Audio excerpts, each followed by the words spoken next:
Assalamualaikum warahmatullahi wabarakatuh. Alhamdulillahirabbil alamin wa bihi nasta'in ala umuri dunya waddin wassalatu wassalamu ala asyrafil anbiya'i wal mursalin wa ala alihi wa sahbihi ajma'in amma ba'du. Apa kabar teman-teman semua? Semoga hari ini teman-teman diberikan kesehatan, semangat dalam beraktivitas, hati yang tenang dan senantiasa terus istiqamah dalam berbuat kebaikan. Insya Allah pada hari ini teman-teman semua kita akan membahas satu hal yang penting dan rasa-rasanya ini banyak terjadi di sekitar kita. Tapi kita minta kepada Allah Subhanahu wa taala bahwa kita dijauhkan dari tiga dosa ini. Kenapa saya katakan sering terjadi? Karena Rasulullah Shallallahu alaihi wasallam ingatkan ada dua dosa yang sangat sering dibuat oleh manusia yang pada akhirnya dosa-dosa ini menjerumuskan dia ke neraka. Dosa apa itu? Dua lubang yang menjerumuskan dia ke neraka Allah Subhanahu wa taala adalah lubang mulut dan lubang kemaluan. Nah, hari ini kita akan membahas dosa-dosa itu. Salah satunya dimulai dari sebelum mengucapkan dosa-dosa lisan atau ghibah dan sebagainya. Ya, dari lisan ini ada dosa-dosa sebelumnya yang mengikuti atau dosa-dosa sebelumnya yang pada akhirnya membawa dia menuju kepada dosa lisan. Hari ini kita akan membahas surah Al-Hujurat ayat ke-12, sahabat-sahabat sekalian. Surah ini mungkin familiar, mungkin sering kita dengar ketika membahas mengenai dosa-dosa yang sering kali manusia-manusia lakukan. Dalam surah Al-Hujurat ayat ke-12, Allah Subhanahu wa taala ingatkan, A'udzu billahi minasyaitonir rajim. Ya ayyuhalladzina amanu jtanibu katsiran minadh-dhanni inna ba'dadh-dhanni itsmun wa la tajassasu wa la yaghtab ba'dukum ba'dha yuhibbu ahadukum ay ya'kula lahma akhihi maytan fakarihtumuh. Dalam surah Al-Hujurat ayat ke-12, kita lihat dulu artinya sahabat-sahabat sekalian. Allah Subhanahu wa taala ingatkan, wahai orang-orang yang beriman, jauhilah kebanyakan dari prasangka. Kenapa? Karena sebagian dari prasangka itu adalah dosa. Nomor satu. Dan janganlah cari-cari keburukan atau kesalahan orang lain. Dan janganlah menggunjing satu sama lain. Adakah seorang di antara kamu suka memakan bangkai atau daging saudaramu yang sudah mati? Tentu kamu semua akan merasa jijik kepadanya. Bertakwalah kamu semua kepada Allah Subhanahu wa taala. Sesungguhnya Allah Maha Penerima Taubat lagi Maha Penyayang. Ternyata di dalam surah Al-Hujurat ayat 12 ada tiga dosa yang Allah larang untuk orang-orang beriman. Yang pertama adalah jauhi kebanyakan dari suudzon. Kemudian yang kedua adalah jauhi kebanyakan dari tajassus, cari-cari kesalahan orang lain. Ketiga, jauhi ghibah atau menggunjing. Teman-teman, kalau kita merenungkan surah Al-Hujurat ayat ke-12 ini, ya Allah Subhanahu wa taala ingatkan, jangan suudzon, jangan engkau berburuk sangka kepada orang lain tanpa dasar, tanpa bukti. Kemudian jangan tajassus, jangan cari-cari keburukan orang lain, kekurangan orang lain, kesalahan orang lain. Dan jangan engkau menggunjing, engkau tidak suka dengan orang tersebut, engkau gunjing, engkau cari orang lain supaya berada dalam barisan orang-orang yang tidak suka kepadanya misalnya. Nah, ini perbuatan-perbuatan yang dilarang oleh Allah Subhanahu wa taala untuk orang-orang beriman, teman-teman sekalian. Ini berbahaya kenapa? Karena awalnya perbuatan menggunjing itu bukan datang begitu saja, teman-teman sekalian. Perbuatan menggunjing, menghibah, mengomongi orang lain, membicarakan orang lain, itu awalnya ternyata dari buruk sangka. Baru kemudian setelah dia buruk sangka, dia suudzon kepada orang tersebut, dia akan berusaha untuk mencari-cari kesalahan, mencari-cari keburukan saudaranya, mengecek, betul nggak ya apa yang aku pikirkan tentang dia. Akhirnya dia cari-cari kesalahan itu, dia cari-cari keburukan itu untuk membuktikan prasangkanya. Itu urutannya teman-teman sekalian. Itu disebut dengan tajassus, cari-cari kesalahan. Untuk membuktikan prasangkanya, tuh kan benar dia begitu, tuh kan benar dia orangnya pelit, tuh kan benar dia orangnya pemarah, tuh kan benar begitu. Jadi dia langkah berikutnya setelah suudzon dia akan cari-cari kesalahan untuk membuktikan prasangkanya. Namanya tajassus. Setelah itu barulah dia menghibah menuju ke dosa berikutnya yaitu ghibah, teman-teman sekalian. Orang tersebut berusaha untuk menampakkan keburukan saudaranya itu yang berhasil dia cari-cari, ya. Kemudian dia bicarakan kepada orang lain. Dia ghibah, dia cari partner untuk bisa cari kelompok, cari teman-teman untuk bisa saling menggunjing orang tersebut. Al-Qasim rahimahullah ta'ala berkata, teman-teman sekalian, ketika buah dari suudzon, buah dari buruk sangka itu adalah tajassus, cari-cari kesalahan. Hati seseorang tidak akan merasa puas kalau hanya seuzon saja. Ada jenis orang-orang yang dia nggak puas kalau hanya buruk sangka doang. Maka dia akan cari-cari terus aib saudaranya, cari-cari terus kesalahan saudaranya. Dia akan sibuk dengan tajassus, dia akan sibuk dengan cari-cari kesalahan. Ya, makanya Allah Subhanahu wa taala ingatkan, janganlah kamu cari-cari keburukan orang lain. Setelah itu barulah dosa besar berikutnya itu ghibah, ya, membicarakan orang lain. Jadi ketika seseorang sudah suuzon, dia akan tajassus, cari-cari kesalahan, cari-cari keburukan untuk membuktikan prasangkanya. Dan kalau sudah menemukan prasangka itu, dia akan bersemangat untuk melakukan ghibah.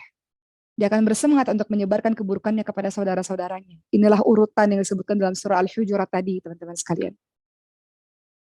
Ya, jadi kita minta sama Allah Subhanahu wa taala untuk kita tidak menjadi orang-orang seperti itu. Kalaupun ada orang-orang yang seperti itu kepada kita, pastinya pertama kita introspeksi diri, kita meminta ampun kepada Allah, mungkin ada memang kesalahan kita. Dan kedua, kalau memang tidak ada kesalahan kita minta agar Allah Subhanahu wa taala mengampuni kesalahan orang-orang yang telah berbuat hal seperti itu kepada kita, misalnya. Apa kata Rasulullah Shallallahu alaihi wasallam, sahabat-sahabat sekalian? Berhati-hatilah kalian terhadap prasangka buruk, suuzon, karena prasangka buruk adalah sedusta-dusta ucapan. Janganlah kalian saling mencari berita kejelekan orang lain. Jangan saling memata-matai, jangan saling mendengki, jangan saling membelakangi, kata Rasul. Jangan saling membenci. Jadilah kalian saudara-saudara atau hamba-hamba Allah yang bersaudara. Dalam surah Al-Hujurat ayat ke-10, Allah Subhanahu wa taala ingatkan, innamal mu'minuna ikhwah. Sesungguhnya setiap mukmin itu bersaudara.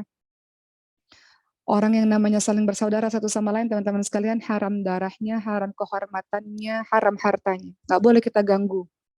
Apalagi saudara-saudara seiman. Kita ini saudara-saudara, ada yang namanya ukhuwah islamiyah, saudara seagama. Ada ukhuwah wataniyah, saudara sebangsa setanah air. Ada saudara sesama manusia. Apalagi saudara semuslim, yang kita menyembah Allah yang sama, kita mencintai Rasul yang sama, membaca kitab yang sama, kitab Al-Quran yang kita cintai. Gak boleh kita jadi orang-orang yang saling memata-matai, saling mendengki, saling membelakangi, saling membenci, apalagi saling mengolok-olok. Apa kata Amirul Mukminin Umar bin Khattab radhiyallahu anhu? Kata beliau, janganlah engkau berprasangka terhadap perkataan yang keluar dari saudaramu yang mukmin, yang dia orang beriman, yang kita tahu dia orang baik, kecuali dengan prasangka yang baik. Dan hendaklah engkau selalu membawa perkataannya itu kepada prasangka-prasangka yang baik. Jadi maksudnya teman-teman sekalian, nggak boleh kalau kita lihat dia orang beriman, dia orang yang sholat, dia orang yang seorang muslim yang baik. Namun ada satu atau dua kesalahan yang ada pada dirinya, lantas kita suuzon, kita cari-cari kesalahan berikutnya, kemudian kita menghibah, nggak boleh. Makanya Sayyidina Umar bin Khattab mengatakan, jangan engkau berprasangka terhadap saudaramu yang mukmin, kecuali dengan prasangka-prasangka yang baik. Jadi kita dahulukan husnuzon, kecuali udah ada bukti. Kecuali kita lihat dengan mata kepala kita sendiri, udah banyak buktinya dia terkenal sebagai ahli maksiat, itu beda lagi, teman-teman sekalian. Kita mengatakan, oh dia tukang mabuk, ya, misalnya seperti itu. Berhati-hati dengan dia karena dia bisa melakukan keburukan-keburukan ketika dia mabuk. Apakah itu berarti kita suuzon? Padahal kita lihat, kita tahu buktinya, kita tahu banyak kejahatan yang beliau lakukan karena misalnya dia mabuk, misalnya, itu bukan suuzon. Karena itu sudah ada bukti, kita lihat, kita tahu apa-apa yang dia lakukan dan dia memang ahli maksiat. Kita memberitahukan orang misalnya untuk waspada, itu bukan suuzon, bukan cari-cari kesalahan, bukan ghibah, teman-teman sekalian. Tapi kalau orang itu adalah orang yang beriman, dia menyembah Allah Subhanahu wa taala, dia banyak kebaikan-kebaikannya.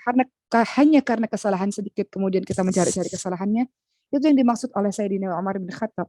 Jangan kau berprasangka kepada saudaramu yang mukmin kecuali dengan prasangka-prasangka yang baik. Teman-teman sekalian, ada perkataan dari seorang ulama, beliau mengatakan begini, hati-hati kalian terhadap perkataan yang sekalipun benar, kalian tidak diberi pahala. Namun apabila kalian salah, maka kalian akan berdosa. Perkataan tersebut adalah prasangka buruk terhadap saudaramu. Jadi hati-hati betul kita untuk menghakimi seseorang hanya dengan prasangka kita. Dikatakan lagi oleh dalam kitab Al-Hilya karya Abu Nuaim, bahwa Abu Kilabah Abdullah bin Yazid Al-Jurmi, beliau berkata, apabila ada berita tentang tindakan saudaramu yang tidak kamu sukai, maka berusaha keraslah untuk mencari alasan untuknya. Apabila kamu tidak mendapatkan alasan untuknya, maka katakanlah kepada dirimu sendiri, saya kira saudaraku itu mempunyai alasan yang tepat hingga dia melakukan perbuatan demikian. Contohnya, teman-teman sekalian, misalnya ya, ini karena di sini banyak yang ikut dalam tausiah ini, teman-teman sekalian, teman-teman penghafal Quran dari Maskal Hufat. Contoh misalnya, teman-teman sekalian, kita tahu dia orang baik, dia orang yang menghafalkan Quran bersama-sama dengan kita. Tapi misalnya, selalu bangun terlambat, nggak pernah sholat tahajud, selalu datang halaqah Quran misalnya terlambat terus, tukang tidur lah misalnya. Tapi kita tahu dia orang baik. Maka dimaksudkan dari perkataan ulama ini adalah, apabila ada berita tentang tindakan saudaramu, maka berusaha keraslah mencari alasan untuknya. Apabila kamu tidak mendapatkan alasan untuknya, maka katakan pada dirimu sendiri, saya kira saudaraku ini punya alasan tertentu sehingga dia melakukan perbuatan seperti itu.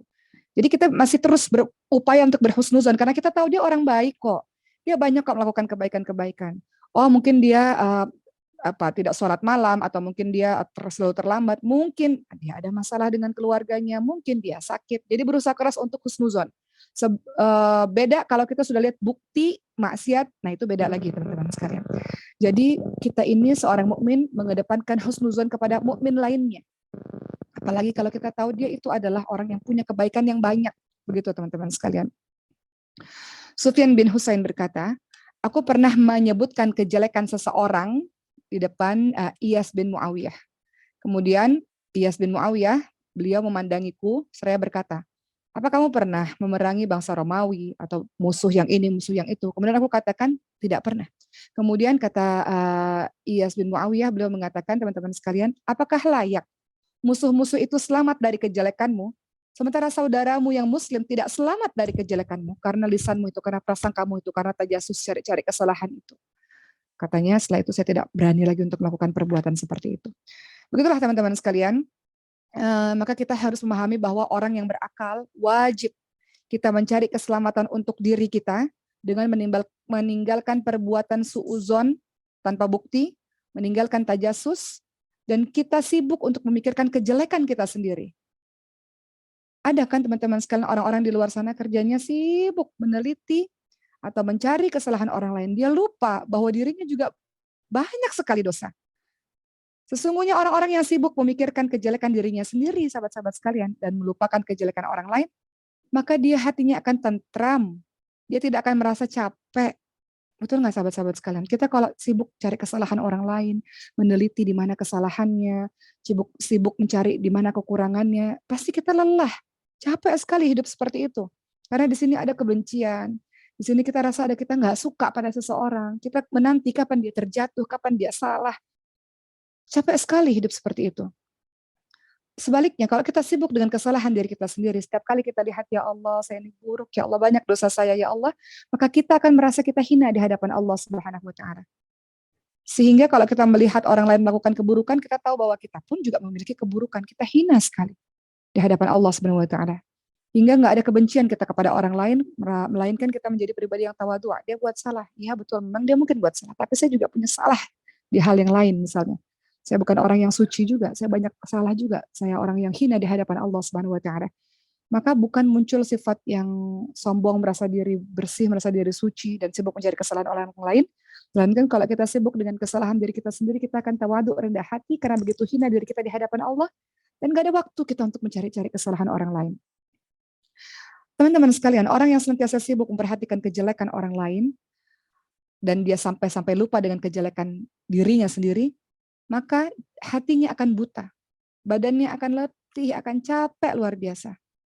Dan dia akan terus terjebak dalam perbuatan dosa tersebut. Begitu pula tajasus ya teman-teman sekalian yang kita bahas dari tadi ini, cari-cari kesalahan, itu merupakan cabang kemunafikan. Sebagaimana sebaliknya prasangka yang baik merupakan cabang dari keimanan. Tajasus, cari-cari kesalahan dengan prasangka, itu adalah cabang dari kemunafikan. Sementara prasangka yang baik, husnuzon, apalagi kepada saudara seiman kita yang kita tahu dia banyak kok kebaikannya. Di luar dari keburukannya itu adalah cabang dari keimanan. Begitu ya teman-teman sekalian. Nah sekarang kita lihat apa sih ciri-ciri orang yang suka buruk sangka. Apakah itu ada pada diri kita? Kita cek nih teman-teman sekalian. Apakah kita orang yang suka suuzon pada orang lain? Sehingga kemudian kita tajasus, cari-cari kesalahan, kemudian kita ghibah, kita lihat ciri-cirinya. Ciri-ciri orang yang suka buruk sangka, pertama, dia tidak tahu kejadian yang sebenarnya atau nggak lihat fakta, biasanya dia tahu cuma dari kabar semata. Jadi dia buruk sangka itu muncul hanya karena mendengar kabar yang dia tidak lihat dengan mata kepala dia sendiri. Dia tidak prasangka itu tidak didasari dengan kebenaran. Itu ciri buruk sangka yang pertama. Tidak secara langsung mengetahui atau melihat fakta. Biasanya orang-orang ini hanya mengetahui dari kabar yang ia dengar semata. Baru dengar kabar, langsung suuzon di kepalanya. Dia tidak tahu kebenarannya. Kedua, ya, kenapa dia bisa berburuk sangka? Apa ciri orang yang berburuk sangka? Karena dia memang sejak awal sudah punya anggapan yang buruk. Jadi mau dengar apapun karena dari awal sudah punya anggapan yang buruk, jadi semuanya menjadi buruk, teman-teman sekalian. Anggapan buruk akan melahirkan prasangka buruk. Sebaliknya, anggapan yang baik melahirkan prasangka yang baik. Jadi ciri-ciri orang yang suuzon adalah sebelum menyatakan pikiran atau menyatakan tanggapan atau pendapat, orang yang berburuk sangka ini juga sudah telah memiliki anggapan yang buruk di kepalanya. Jadi anggapan yang buruk itu melahirkan prasangka yang buruk. Belum apa-apa, belum prasangka kita udah menganggap dia buruk. Jadi semuanya kelihatan buruk. Nah itu hati-hati kalau kita sudah membenci seseorang, itu sudah tertutup semuanya teman-teman sekalian. Sehingga membuat kita mudah sekali suuzon pada seseorang. Ketiga, cek pada diri kita sendiri, apakah kita termasuk orang-orang yang suka suuzon. Teman-teman, hati-hati. Orang-orang yang suuzon ini bisa saja dia menuduh seseorang dengan apa yang orang itu tidak perbuat. Bisa jadi itu menjadi sebuah fitnah. Wah, itu mengerikan tuh. Tidak sesuai dengan kenyataan. Dia prasangka buruk. Kenapa dia menjadi orang yang buruk sangka? Buruk sangka itu ya tidak sesuai dengan kenyataan. Dia tidak tahu kebenarannya sehingga berakibat tuduhan. Dia adalah orang yang akhirnya jadi suka menuduh. Ya, kemudian pada akhirnya itu menjadi fitnah. Keempat, kenapa ada orang yang suuzon? Mungkin orang itu memiliki pengalaman yang buruk terhadap seseorang yang sedang ia cari-cari kesalahan itu. Sehingga dia akan memiliki anggapan buruk pada orang tersebut berdasarkan pengalamannya sendiri. Apakah itu adil, teman-teman sekalian? Tentu tidak adil. Penilaian kita terhadap orang lain berdasarkan pengalaman pribadi kita, tidak bisa kita jadikan sepenuhnya dia adalah orang yang buruk. Contoh misalnya, kita pernah sakit hati dengan seseorang, orang itu pernah menyakiti kita. Kemudian kita dengar dia melakukan sesuatu yang buruk. Kemudian kita katakan pada orang banyak, tuh kan benar, dia memang orangnya begitu, dia memang orangnya begitu. Dan segala sesuatu lainnya. Kita bisa berkata begitu karena kita terluka dengan apa yang dilakukan kepada kita misalnya. Sehingga kita mudah untuk berprasangka buruk, cari-cari kesalahan, dan mengibahnya. Tidak adil teman-teman sekalian. Apa yang kita rasakan karena kita terluka, kemudian membuat kita akhirnya melakukan sebuah perbuatan yang tidak adil dengan mengatakan dia seluruhnya buruk. Dan akhirnya jadi berprasangka buruk dan menyebarkan keburukan-keburukan atau menyebarkan ghibah kepada orang lain. Hanya karena sakit hati kita sendiri misalnya.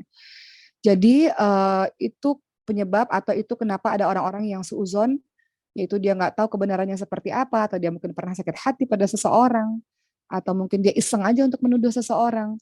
Itu yang mudah-mudahan kita minta sama Allah, Allah jauhkan kita dari perbuatan seperti itu. Kata Rasul, orang yang beriman adalah orang yang meninggalkan perkataan dan perbuatan yang tidak ada gunanya untuknya. Akibatnya apa? Hati menjadi sempit, hati menjadi penuh marah, ya kan? Kalau kita suuzon pada orang, kita cari-cari kesalahan orang, kalau kita mendengki, kita ghibah, sempit sekali. Hidup kita sibuk, energi kita habis untuk itu teman-teman sekalian. Padahal kita perlu energi besar untuk menghafalkan Quran, perlu energi besar untuk melakukan kebaikan-kebaikan. Tapi kalau kita sudah sibuk dengan suuzon terus, cari-cari kesalahan terus, ghibah terus, energi kita habis untuk mengerjakan pekerjaan-pekerjaan begitu. Makanya kata Allah, "Ayuhibbu ahadukum an ya'kula lahma akhihi maytan fakaritum." Orang-orang yang melakukan 3 perbuatan itu seperti memakan saudaranya sendiri yang sudah mati, bangkai. Tentu kita merasa jijik kalau kita melakukan hal-hal demikian. Maka teman-teman sekalian, suuzon ada yang boleh nggak? Boleh kalau ada bukti. Yang menjadi kewajiban seorang muslim, hendaklah tidak berprasangka buruk kepada saudaranya sesama muslim kecuali dengan bukti. Tidak boleh kita meragukan kebaikan saudara kita atau berprasangka buruk kepada saudara kita, kecuali kita lihat tanda-tanda yang menguatkan prasangka-prasangka itu. Kecuali kalau kita lihat bukti, kita lihat dengan mata kepala kita sendiri. Nah, itu bagian yang lain lagi. Jadi suuzon ada, bolehnya kalau sudah ada bukti. Boleh teman-teman sekalian. Dan kalau itu membahayakan orang lain, kita sampaikan kepada yang lain untuk bagian dari waspada. Tapi selain daripada itu, kita minta sama Allah, ya Allah, lisan ini ya Allah. Kata Rasulullah, "Man kana yu'minu billahi wal yawmil akhir falyakul khairan aw liyasmut." Barang siapa yang beriman kepada Allah dan hari akhir, hendaklah dia berkata-kata yang baik atau dia diam. Jadi minta sama Allah kekuatan, la haula wala quwata illa billah. Ya Allah, lisan ini ya Allah baik, prasangka ini baik ya Allah, enggak mau kita berghibah, enggak mau kita cari-cari kesalahan orang lain, dosaku ini banyak ya Allah. Teman-teman, kenapa sih ada orang sayang sama kita? Kenapa sih ada orang hormat sama kita? Karena Allah menutupi aib kita di depan mata manusia. Kita ini dipuji-puji orang bukan karena kebaikan kita, bukan. Kita ini disayang orang bukan karena kita ini solehah luar biasa, bukan. Kita ini disayang, dipuji, didekati orang karena Allah menutupi kesalahan-kesalahan kita. Jadi kenapa kita harus sibuk dengan kesalahan orang lain sementara dosa kita ini banyak? Sehari mungkin ada dosa lisan yang kita lakukan, dosa mata, dosa tangan, dosa hati, dosa pikiran terlalu banyak. Dosa kita seharian. Rasulullah itu istighfar 100 kali, 70 sampai 100 kali dalam sehari. Lalu bagaimana dengan orang yang sibuk dengan mengurusi orang lain, kesalahan orang lain, hatinya penuh dengki, marah, dendam, niscaya dia nggak mungkin mengingat dosanya sendiri, apalagi beristighfar minta ampun kepada Allah 70 sampai 100 kali. Karena sudah sibuk energinya untuk ngurusin orang lain, sahabat-sahabat sekalian. Jadi kita kembali lagi dengan suuzon, 3 dosa yang kita bahas pada hari ini. Pertama suuzon. Suuzon itu ada macam-macam, teman-teman sekalian. Ada suuzon yang haram, yang nggak boleh. Yaitu suuzon kepada Allah, misalnya. Kita berprasangka buruk kepada takdir Allah. Allah kasih sesuatu sedih kepada diri kita, kemudian kita katakan Allah nggak adil, Allah jahat, Allah nggak sayang kepada saya, itu nggak boleh. Prasangka buruk kepada Allah nggak boleh, kita tahu itu. Prasangka suuzon yang haram tidak hanya kepada Allah tapi juga kepada mukmin, seorang yang beriman tanpa bukti, itu haram. Suuzon yang dibolehkan seperti apa? Suuzon yang memang sesama manusia yang kita memang kenal dia sering melakukan maksiat, itu boleh, suuzon yang boleh. Kemudian yang ketiga, suuzon yang dianjurkan itu apa? Suuzon kepada musuh. Misalnya teman-teman sedang berada dalam suasana medan perang dan kita tahu bahwa musuh itu membuat makar atau tipu daya, suuzon kepada musuh itu boleh. Karena kalau kita tidak suuzon terhadap musuh, maka kita akan terkejut dengan tipu daya mereka satu hari nanti. Jadi begitu. Jadi suuzon itu terbagi-bagi. Suuzon yang haram, suuzon kepada Allah nggak boleh, sahabat-sahabat sekalian. Al-Baqarah 216 kata Allah Subhanahu wa taala, "Wa 'asa an takrahu syai'an wa huwa khairul lakum wa 'asa an tuhibbu syai'an wa huwa syarrul lakum. Wallahu ya'lamu wa antum la ta'lamun." Boleh jadi apa yang kita nggak suka, kata Allah itulah yang terbaik untuk kita. Boleh jadi apa yang kita suka kita inginkan Allah nggak kasih. Kata Allah, apa yang kamu suka Allah nggak kasih. Memang Allah lebih tahu. Allah lebih tahu apa yang kamu perlukan. Allah lebih tahu dan manusia nggak mengetahui. Jadi nggak boleh kita seuzon kepada Allah, nggak boleh kita seuzon kepada orang-orang yang beriman. Boleh kita seuzon kepada ahli maksiat dan harus atau dianjurkan seuzon kepada musuh yang melakukan tipu daya atau makar untuk berhati-hati. Setelah kita membahas mengenai suuzon, prasangka buruk teman-teman sekalian. Setelah prasangka buruk, level berikutnya adalah tajassus, tadi sudah disampaikan. Tajassus itu apa? Cari-cari kesalahan orang lain. Ya, dicari-cari terus aibnya, dicari-cari terus kapan dia terjatuh, kapan dia tergelincir. Nah, ini juga bahaya teman-teman sekalian. Ya, awalnya suuzon, awalnya dia buruk sangka. Nah, itu kata Rasulullah, buruk sangka itu adalah sejelek-jelek perkataan dusta ya dalam hadis riwayat Bukhari. Sebelum tajassus, sebelum cari-cari kesalahan prasangka, ya tidak disandarkan pada bukti, baru terlintas dalam hati udah langsung diucapkan misalnya begitu. Kemudian berikutnya adalah dia cari-cari kesalahan.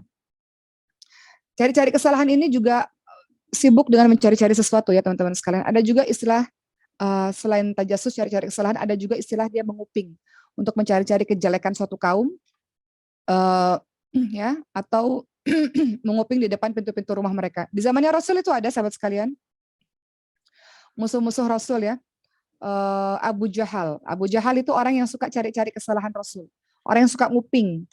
Abu Jahal itu disebut bapak kebodohan. Kenapa? Nama aslinya bukan Abu Jahal sahabat sekalian.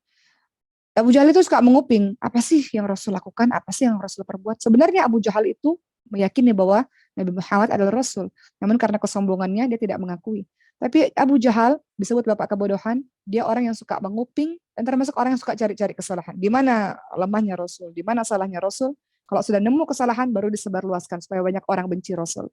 Dan orang-orang seperti itu sampai hari ini ada. Sahabat-sahabat sekalian. Mungkin kita pernah mengalaminya misalnya. Maka kita tahu bahwa ini sudah dibahas oleh Allah dalam surah Al-Hujurat ayat ke-12. Apa sih akibat buruk tajassus, suka cari-cari kesalahan, iseng gitu. suka aja ngorek-ngorek, cari-cari di dunia nyata maupun dunia maya. Sekarang banyak ya teman-teman sekalian. Apa sih akibat buruknya? Dari Ibnu Abbas radhiyallahu anhu, Rasulullah sallallahu alaihi wasallam bersabda dalam hadis riwayat Bukhari, barang siapa yang suka menguping omongan orang lain atau cari-cari kesalahan, cari-cari tahu hal-hal yang enggak ada hubungannya dengannya, cari-cari keburukan, sedangkan orang tersebut tidak suka kalau dilakukan demikian kepadanya, maka telinganya, orang yang suka nguping tadi, suka cari-cari kesalahan, maka telinganya akan dituangkan cairan tembaga yang panas pada hari kiamat. Itu balasan Allah pada hari kiamat. Orang yang suka nguping, yang suka cari tahu, itu dituangkan tembaga yang panas di api neraka nanti, teman-teman sekalian. Pernah pada suatu ketika ada seorang sahabat namanya Ibnu Mas'ud radhiyallahu anhu. Beliau didatangi oleh seseorang, kemudian dikatakan kepadanya, orang ini jenggotnya bertetesan khamar, ya, jenggotnya basah bertetesan khamar. Apa kata Ibnu Mas'ud? Itu sudah prasangka kan teman-teman sekalian? Ya. Apa kata Ibnu Mas'ud? Kami dilarang untuk tajassus, dilarang untuk mencari-cari kesalahan orang lain. Tapi kalau memang tampak, memang betul ada buktinya, kami akan menindaknya. Kata Ibnu Mas'ud radhiyallahu anhu dalam hadis riwayat Abu Daud. Walaupun hadis ini dhaif, tapi ini menjadi menjadi ibrah hikmah untuk kita. Jadi kadang-kadang kita begitu teman-teman sekalian. Kadang-kadang kita lihat baru prasangka, ya. Kemudian kita mengucapkan kepada yang lain. Belum tentu itu benar. Lalu kita sudah bertindak tidak adil dengan prasangka kita. Begitulah teman-teman sekalian, ya. Nggak boleh kita, kata Imam Nawawi dalam Riyadhus Shalihin, terlarang, nggak boleh kita berburuk sangka kepada kaum muslimin tanpa ada bukti atau tanpa ada alasan yang mendesak. Nggak boleh. Kemarin dalam pertemuan sebelum-sebelumnya, saya sempat cerita dalam kehidupan sehari-hari. Cerita ini nyata ya teman-teman sekalian. Suatu ketika saya mengunjungi rumah PRT, dan PRT bercerita, mungkin teman-teman sudah dengar ini karena ceramah sebelum-sebelumnya saya sudah ceritakan. Ada beberapa warga yang kesal karena ada satu warga di komplek perumahan saya ini yang parkirnya sembarangan. Jadi warga itu kesel, warga itu udah marah gitu. Akhirnya PRT sowan datang berziarah ke rumah orang yang parkirnya sembarangan. Ternyata beliau adalah seorang bapak tua yang tidak mengerti cara parkir yang betul itu seperti apa. Maka di sini kita bisa lihat teman-teman sekalian, kadang-kadang kita prasangka buruk, kita nggak tahu apa yang terjadi sesungguhnya. Kita nggak tahu bagaimana orang itu sesungguhnya. Lantas kita, misalnya kita mulai berkomentar atau mungkin melakukan hal-hal yang lebih tidak adil misalnya. Jadi kemarin PRT mengatakan begini, ternyata segala sesuatu itu butuh tabayun ya, butuh ngobrol aja sih sebenarnya.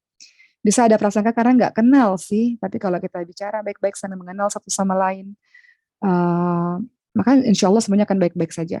Makanya kalau teman-teman yang ikut dalam tausiah Katupat ini, sebelum-sebelumnya saya pernah bahas teman-teman sekalian dalam ukhuwah Islamiyah, itu yang pertama kali namanya ta'aruf. Untuk menjaga persaudaraan kita, pertama kali adalah ta'aruf. Pertama kali adalah kita saling mengenal dulu. Bagaimana kita bisa saling mencintai kalau kita nggak saling mengenal, begitu. Jadi kalau ada orang-orang yang suuzon, mungkin dia nggak kenal. Sebagaimana Rasulullah Shallallahu Alaihi Wasallam waktu lagi dakwah di negeri Taif, orang-orang memukul Rasulullah, melempar dengan batu, kotoran hewan dan sebagainya. Dan ketika malaikat mengatakan Rasul doa aja supaya menghancurkan mereka, kata Rasul mereka orang-orang yang nggak kenal, orang yang nggak tahu, orang yang nggak paham. Jadi melakukan perbuatan-perbuatan yang demikian. Begitu pula teman-teman sekalian. Kalau kita adalah pelaku suuzon, pelaku tajasus, kita nggak kenal mungkin dengan orang itu. Sehingga kita dolim berperilaku seperti itu. Jadi apa yang harus kita lakukan? Mulai belajar untuk husnuzon. Belajar untuk berprasangka baik. Jangan banyak terlalu menaruh curiga tanpa bukti teman-teman sekalian. Ya, hal ini pernah terjadi di Sayyidatina Aisyah radhiyallahu anha.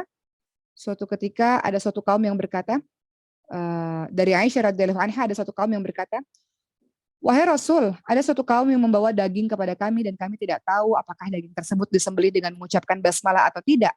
Lalu Rasulullah Shallallahu Alaihi Wasallam mengajak untuk husnuzon dengan mengatakan, ucapkanlah basmalah, bismillah kemudian makan. Begitu teman-teman sekalian. Jadi kembali lagi kalau kita lihat keseharian adalah dia orang yang baik atau mungkin banyak kebaikan yang kita tidak tahu, kedepankan husnuzon. Dari Abu Hurairah radhiyallahu anhu, dari salah seorang dari kalian dapat melihat kotoran kecil di mata saudaranya, tapi dia lupa akan kayu besar yang ada di matanya. Atau pepatah kita, gajah di pelupuk mata tidak terlihat, kuman di seberang lautan terlihat. Maknanya adalah ada jenis orang-orang yang dosanya orang dia tahu semuanya, atau kesalahan keburukan orang tahu, dosanya yang sangat banyak tentang dirinya sendiri dia nggak lihat. Jadi gajah di pelupuk mata dia tidak terlihat, kuman di seberang lautan dia malah lihat. Jadi dia sibuk dengan kesalahan orang lain. Seringnya kita memikirkan aib atau kesalahan orang lain, padahal sedikit padahal banyak sekali aib yang kita punya, teman-teman sekalian. Setelah kita bahas tentang suuzon, setelah kita bahas tentang tajasus cari-cari kesalahan, ini juga dosa yang luar biasa. Ujung dari suuzon, ujung dari tajasus cari-cari kesalahan adalah ghibah, menggunjing. Apa bahasa sekarang? Gosip ya, ghibah, gosip ya. Membicarakan orang lain. Apa sih ghibah, teman-teman sekalian? Jika engkau membicarakan sesuatu yang jelek pada seseorang di belakangnya, itu disebut dengan ghibah, menggunjing. Jika yang dibicarakannya benar itu namanya ghibah. Jika yang dibicarakannya salah adalah fitnah. Dua-duanya sama dosanya. Dan ghibah tidak hanya lisan, tapi juga dengan isyarat. Teman-teman kalau ada misalnya ada orang masuk nih, contoh ya.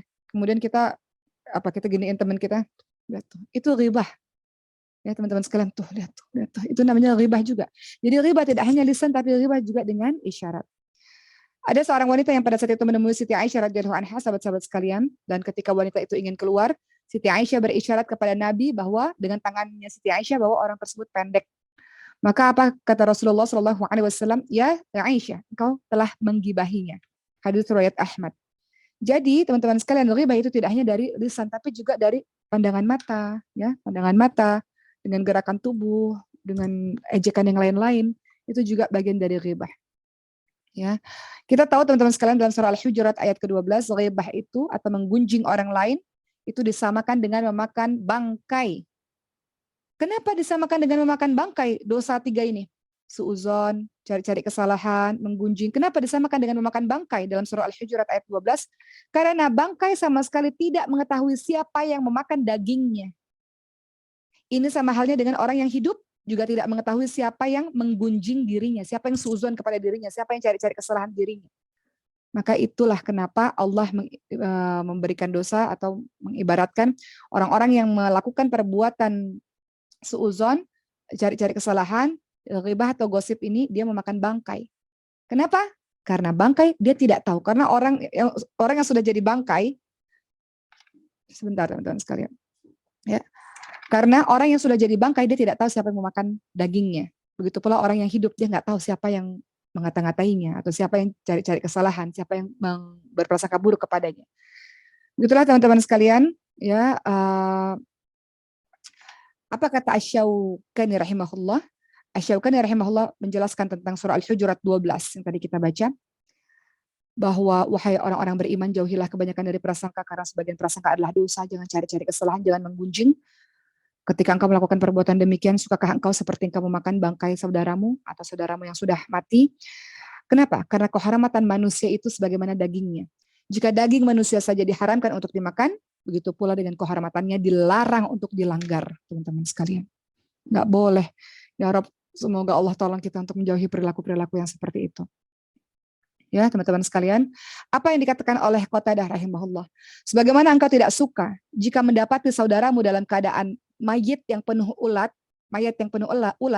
engkau tidak suka untuk memakan bangkai semacam itu, maka sudah sepantasnya engkau tidak menggibahinya ketika dia masih dalam keadaan hidup.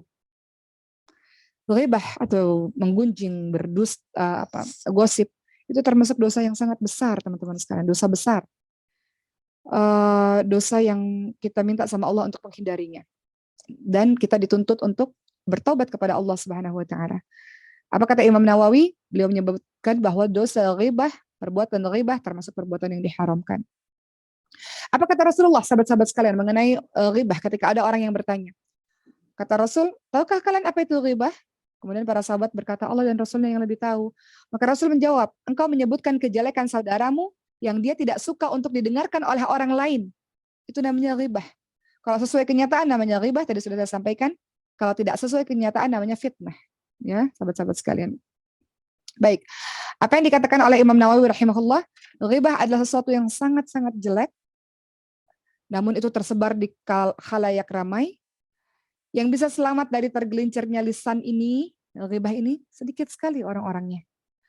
Ghibah dia membicarakan sesuatu yang ada pada orang lain, namun yang diceritakan adalah sesuatu yang ia tidak suka untuk diperdengarkan kepada orang lain. Ghibah adalah kita cerita sesuatu yang jelek kepada banyak orang, kalau orang itu dengar, dia nggak suka dengan apa yang kita lakukan.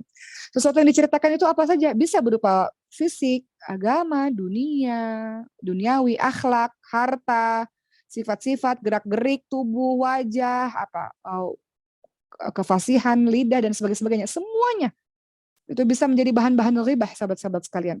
Caranya bisa macam-macam, bisa tulisan, di sosmed sekarang kita lihat banyak sekali ghibah tulisan, atau dengan lisan, dengan isyarat, dengan mata, dengan tangan, dengan kepala, dan lain-lain.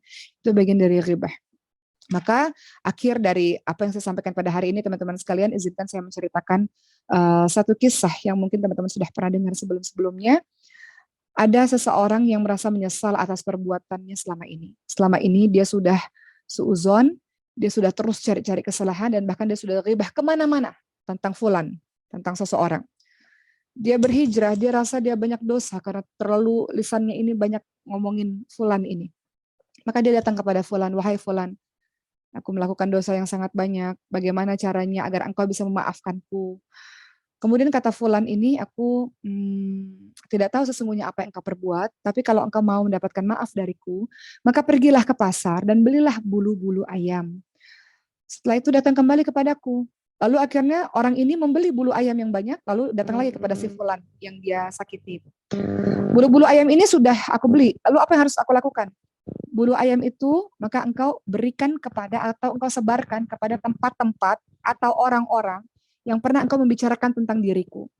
Maka orang ini pun mengikuti. Akhirnya bulu ayam itu disebarkan di tempat-tempat atau kepada orang-orang yang pernah dia menghibahi si fulan ini. Lalu orang yang mau taubat tadi datang kepada fulan. Aku sudah meletakkan di tempat-tempat ataupun memberikan kepada orang-orang bulu ayam itu. Langkah berikutnya apa supaya aku mendapatkan maaf darimu? Kata si fulan ini, kalau begitu sekarang engkau pungut lagi bulu-bulu itu semuanya. Kata orang ini, bagaimana mungkin aku bisa memungut bulu-bulu itu semuanya, sementara bulu-bulu itu sudah tersebar dengan angin kemana-mana.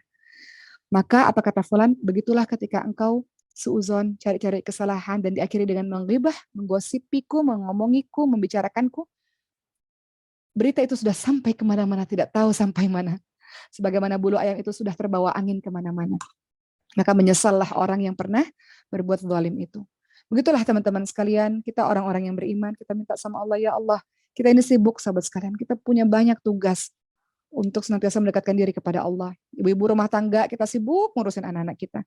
Kita sibuk ngurusin suami. Teman-teman yang pelajar sibuk dengan sekolahnya, sibuk dengan menghafalkan Qur'annya, sibuk dengan aktivitas-aktivitas positif. Mudah-mudahan kita minta sama Allah, ya Allah, itu perbuatan yang tidak ada gunanya. Saudaraku ibarat satu tubuh, kalau dia sakit, aku juga sakit. Innamal mu'minuna ikhwah, sesungguhnya setiap mukmin bersaudara, bahwa kami akan saling menjaga, kami akan saling bersatu, tidak terpecah belah. Sebagaimana Rasul inginkan kita tidak terpecah belah, teman-teman sekalian. Kita punya hati yang bersih, dan terakhir sekali, Rasulullah pernah sampaikan kepada para sahabat, wahai sahabatku, lihat orang itu, dia penghuni syurga. Hari kedua, dia penghuni syurga. Lihat orang itu ya sahabatku. Hari ketiga Rasul bilang dia penghuni syurga. Maka salah seorang pun penasaran, emangnya apa sih yang dia lakukan sampai Rasul bilang dia adalah penghuni syurga. Maka salah seorang sahabat Nabi ini menginap kepada si ahli syurga itu. Dilihat ibadahnya wajar-wajar saja. Sholat 5 waktu yang wajib-wajib saja, tidak ada yang spesial. Tapi ternyata ada satu yang dia lakukan, yakni setiap sebelum tidur hatinya bersih. Bersih, nggak pernah marah, nggak pernah dendam, nggak pernah iri, nggak pernah benci, nggak pernah dengki sama orang. Hari-harinya bersih, hatinya bersih, lisannya bersih, pikirannya bersih. Maka inilah yang Rasulullah sebutkan dia adalah penghuni syurga. Mungkin ibadahnya biasa-biasa saja, mengerjakan yang wajib-wajib saja. Tapi hati yang bersih, pikiran yang bersih, lisan yang bersih, menghantarkan dia menjadi penghuni syurganya Allah Subhanahu wa Ta'ala. Begitu teman-teman sekalian, alhamdulillah kita selesai pada hari ini. Pembahasan yang singkat, tapi mudah-mudahan kita bisa tadabbur lagi. Surah Al-Hujurat ayat ke-12 ini surah yang sangat penting untuk kita dan sangat relate dengan kehidupan kita yang sekarang. Allah jaga lisan kita dan Allah sibukkan kita dengan perkara-perkara yang baik insya Allah. Dan semoga kita minta ampun kepada Allah kalau memang ada di kehidupan yang kemarin-kemarin sampai hari ini kita masih terus menyakiti orang, kita minta ampun sama Allah dan semoga orang-orang tersebut pun juga mengampuni dan memaafkan kita. Hidup yang lurus, ihdinas siratal mustaqim ya Allah. fokus mengharapkan ridha Allah Subhanahu wa taala, nggak dilihat orang, kita nggak mengharap ridha manusia, kita nggak mengharap pujian-pujian manusia. Kita mengharap ridha Allah, apapun yang kita lakukan mudah-mudahan bagian dari ibadah. Lisan kita bagian dari ibadah, perbuatan kita bagian dari ibadah, pekerjaan kita bagian dari ibadah, insyaallah. Begitulah teman-teman sekalian, semangat untuk terus menjadi orang-orang baik dan berikan positive vibes ya, kebaikan itu kepada banyak orang insyaallah. Sekian dari Umat, terima kasih. Mohon maaf lahir batin. Assalamualaikum warahmatullahi wabarakatuh.